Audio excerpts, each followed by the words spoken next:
and it's half time, and we are level. So the CAF Champions League first half was played this weekend in Pretoria, and it was a fantastic game of football. It was phenomenal, and it was even enough for us to have just that much expectation for the second leg as well. Both teams will obviously be claiming an advantage or will be claiming an edge heading into the second leg, which will be very, very much interesting for us African football followers to see who really does have the upper hand. So what happened in Pretoria, and where does that leave us for the second leg? Hi, I'm the Football Otaku, and welcome to my review of the first leg of the CAF Champions League final. A match I actually previewed. If you want to watch that one back, you would happily go back through to the channel and watch it back. I feature two very prominent friends of mine who are voices for both South African and Egyptian football. I'd rather suggest you rewatch that before you come back here. But anyway, if you guys are loving the content, don't forget to like, to share, and subscribe. And tell me, what was your moment of the match, and what do you think happened in the first leg was your major talking point? Anyway, though, enough of that. Let's get on to the action, starting with, for both teams, the starting lineup was pretty interesting and was good news for Pyramids, as Ibrahim Adel, someone who had struggled with injury for the last few weeks, had actually returned to the starting lineup for this crucial match. So did Fiston Mayele, someone who also was absent during the last few games for Pyramids, both in the domestic and in the domestic games most likely, but he also returned to the starting lineup as well. For Mamelodi Sundowns, there was also no space for Themba Zwane, which will be a pretty big reason why I mentioned that later in the match. For Pyramids, they started the match stronger. I was a little bit surprised, but also not surprised at the same time, if that makes any sense. I was very surprised with Pyramids, especially the away team started a lot stronger. I mean, Fiston Mayele had a great opportunity in like the 15th minute where the ball sort of comes to him. It's a great through ball, and he tries to take a shot, but it goes wide of Williams and wide of the post. One of the more interesting matchups, and definitely one of the matchups to look forward to in terms of two individual players, was the matchup between a returning Ibrahim Adel and Khuliso Mudau. Ibrahim Adel, someone who's very influential. If you saw that tie against FAR Rabat, you'll know how influential the Egyptian player is, and you could tell also by the crowd that they had sort of heard of this fresh young talent who was bursting onto the scene. Hey, his matchup with Khuliso Mudau, who is one of the great right backs of African football, especially on the domestic front, has been one of the talking points. And the first confrontation is it's still early in the game, right about the 9th, 10th minute, and Khuliso Mudau wins the ball off him, and the crowd goes wild. It was a very, very tight tactical battle, and as Adel would always be running forward, he'd always find Khuliso Mudau in a 1v1 situation, and it was a situation that Mudau won. In fact, one very memorable battle was when Adel charges at Mudau, tries to dribble past him, and then it doesn't work. Mudau steals the ball, and then not only does he steal the ball, but he marauds forward, leads to Sundowns' first real chance of the game, which was saved by the goalkeeper. Pyramids, though, wouldn't stop creating opportunities, and Adel would actually play the ball into Mayele,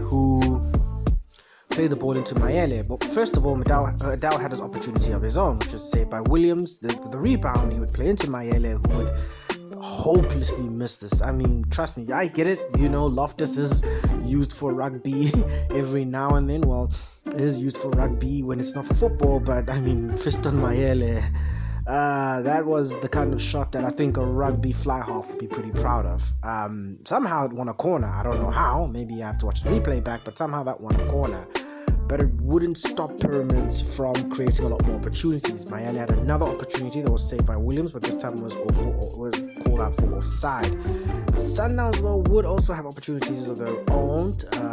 Ikram Reyners would have a shot saved by the goalkeeper, but a big call would have been the substitution Tashreeq Matthews going out, and incoming again Ikram Reyners, who had earlier been subbed on for Tashreeq Matthews, which was a huge call from Cardoso, especially in the first half. I mean, for a young player like Tashreeq Matthews playing in what is the biggest game of his career, to be subbed out at half time or to be just shy of the half, is a pretty sad situation for him, and hopefully it's not reading into anything too deep.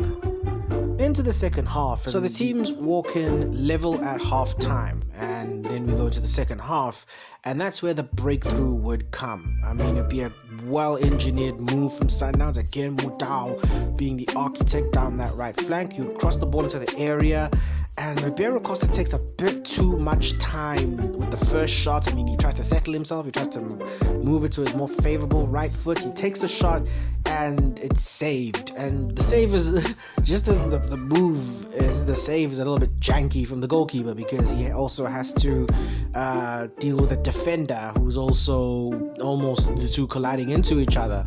The ball is then recycled, and again it's played, and again Ribeiro tries to find his bearings. He doesn't shoot immediately. He tries to find his bearings, and it's like he's sort of edging us and sort of trying to edge us and get into, instead of just taking the shot, egging us to take the shot. He finally takes the shot, and it's a fantastic shot into the back of the net, and Sundowns get the first goal of the final. And it's a big goal for Ribeiro Costa. You could see just how much it meant to him. He hasn't scored in the competition proper all season. I mean, his only goals came in the qualifiers in the last 32 playoff against Mbabane Swallows, and for him to finally get that first goal of the competition proper and to get it in the final was a very big moment. I mean, for him and for the team. I mean, he's been by far player of the year here in South Africa. I think he's going to win the Golden Boot if he hasn't won it already. But one thing, he hasn't really shone in Africa this season, especially in the knockout rounds of the Champions League. He hasn't really covered himself in glory in a lot of Sundowns' games. So for him to get that big contribution of a goal in the final when it matters most is huge for him, and huge for Sundowns that they have the lead in the final. For Pyramids, they would react with a few more substitutions, and they would throw on Walid El Kati, the Moroccan player, formerly of Wydad Casablanca, Champions League winner with Wydad Casablanca in 2017. Again, they would start playing Pyramids, would start spamming balls into the box, and that was the one strength. If you look at Pyramids and their one strength, it's balls into the area. I mean, all three of their goals against Orlando Pirates were balls into the area, whether it's a played in long ball, a long ball into the area, or simply a set piece. That was how Pyramids were able to score against Orlando Pirates. And they started using balls into the area again. They weren't necessarily hopeless balls, but they were balls that Sundowns really didn't guard very well. Ronwen Williams comes out and claimed one. Sundowns also started getting a little bit too passive. It's almost like they were okay with the 1-0. They were okay with taking a 1-0 lead to Cairo and not conceding the away goal. So for Sundowns, they were more focused on defending long balls, which really weren't working for them. Ramadan Sorbi came in as well, and he was a bit of a nuisance as well. So the match starts to wind down. It winds down to the 90th minute, almost to stoppage time, and then the big moment comes. A ball played into the area again. The Sundowns defense don't really do a great job in clearing it. It bounces, beats the two defenders. El Karti comes ghosting in from the back post and headers into the area and into the back of the net for 1-1 and a crucial away goal for the team from Egypt. A fantastic header, a big moment in the context of the tie. I mean, Pyramids had no fans. Pyramids have no fans. And you could see the sort of hierarchy at Pyramids, how much that goal meant to them and how much it was important to take something back to Egypt for the second leg. It was a huge deflating moment. You could literally hear the soul being sucked out of the Sundowns crowd in as that goal went in. You just hear it, how deflating it was for the players and for the fans, and it gave me a lot of eerie flashbacks to the Toby moment. You know, Toby and Vala's own goal against Wydad in 2023 gave me a lot of terrible flashbacks. I mean, even the weather gave me those flashbacks, you know, late in the day, almost going into the evening. So it was a huge goal for Pyramids to take back, an away goal, which means they have the slight advantage heading into the second leg, and the referee then blows full time. I mean, the Sundowns players looked disappointed, but not necessarily disheartened. And not just that, but the Sundowns fans and the Sundowns community also didn't feel the same way. They still retain that belief that this tie can still be won away from home in Egypt. So it'll be very interesting to see how the second leg plays out, especially with this result. So where does that leave us? I mean, for Pyramids, it's a fantastic result, a lot better than what you felt they were aiming for at 1-0. They have an away goal to take home, and they'll definitely back themselves knowing that they score a lot of goals naturally, but they score a lot of them at home. They'll definitely back themselves to win this Champions League at home, knowing that the tie favors them, and knowing that Sundowns will have to attack and Sundowns will leave gaps at the back. They know that they will be able to have opportunities to pick Sundowns off when those opportunities come. For Mamelodi Sundowns, I felt that they made a few mistakes. Cardoso got this one wrong. The one thing I will give Cardoso will be sort of his should we say, memories of the last year. Remember, he was in the final with Esperance, and he still sort of has regrets about last year and how that final went between Esperance and Al Ahly, and maybe he tried too hard to solidify rather than let's go for the second goal and try to really wrap the tie up.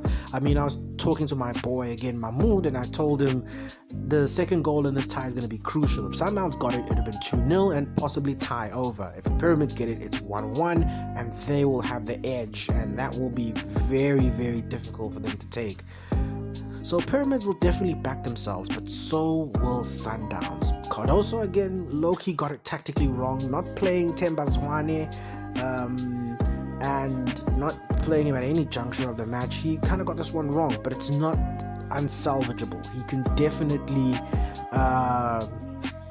still get the results away from home. Sundowns have shown that away from home they can force results. I mean, they got the results away in Esperance, which saw them through. They needed a goal against Al Ahly.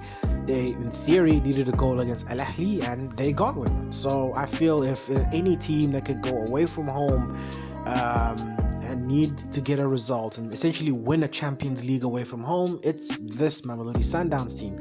And also, the whole thing of the crowd will be a very interesting dynamic, as Pyramids essentially have no fans, and the Egyptian government will be begging fans to come to the game. I mean, you can support Al Ahly and Zamalek, but they'll be begging fans to get to the game. So it'll be very interesting the kind of dynamic it will play. It's still very much in the balance. Both teams still have very good chances to win it, and the second leg will be a very, very interesting and thrilling watch. And that's it. That is my wrap of the first leg of the CAF Champions League final. Please go into the comment section and tell me, what was your moment of the match? Who do you think will win the second leg of the final and why? And also, what are your predictions for that second leg? Who was your player to look out for? What did your coach, Juric or Cardoso, get right or wrong? Don't forget to like, to share, and subscribe. Of course, it really helps with the algorithm.